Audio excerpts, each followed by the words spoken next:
গরু কোরবানি করার জন্য যখন জবাই করা হয়, জবাই করার পরে দ্রুত গরুটাকে মারার জন্য আমরা গরুর গলার ভিতরে একটা ছুরি ঢুকিয়ে দিই।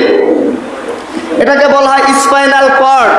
এই স্পাইনাল কর্ডের মধ্যে যখন ছুরিটা ঢুকিয়ে দেওয়া হয় তখন গরুটা তাড়াতাড়ি এটা মরে যায়। আর যখন মরে যায় তারপর পরে আমরা এটার চামড়াটা খুলতে শুরু করি।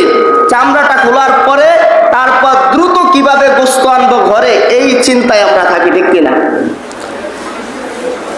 এই যে আমরা ছুরিটা স্পাইনাল কর্ড আলাদা করার জন্য ছুরিটা যেখানে ঢুকাইলাম, বিজ্ঞান কি বলতেছে?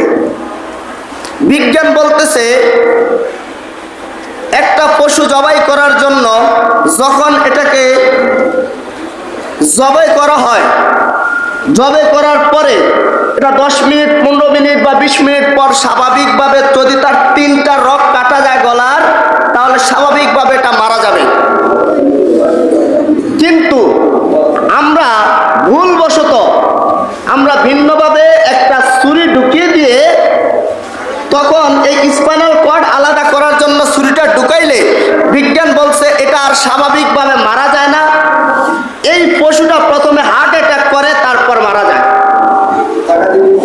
যদি পশুটা হার্ট অ্যাটাক করে তাহলে আমি পশুটাকে জবাই করি না, বরং পশুটাকে হত্যা করেছি। খেয়াল করেন, আমি পশুকে হত্যা করেছি, জবাই করি না। কেন? একটু সময় বাঁচানোর জন্য। ছুরিটা ঢুকিয়ে দিয়ে তাকে হার্ট অ্যাটাকের ব্যবস্থা করে দিয়েছি, সে হার্ট অ্যাটাক করেছে। বিজ্ঞান রিসার্চ করে দেখেছে এই পশুর গোশত যদি কেউ খায় তার HIV, ক্যান্সার সহ মারাত্মক ধরনের 18টি রোগ হবে। বলেন না নাউজুবিল্লাহ। তাহলে আমরা 10 থেকে 15 বা 20 মিনিট বাঁচানোর জন্য আমরা পশুটাকে দ্রুত মারতে যাই, গলার মধ্যে ছুরি ঢুকিয়ে দেই। এই কাজটা কেউ করবেন না। হালাল পশুটাকে হালালভাবে জবাই করবেন, এটাকে কোনোভাবে হত্যা করবেন না।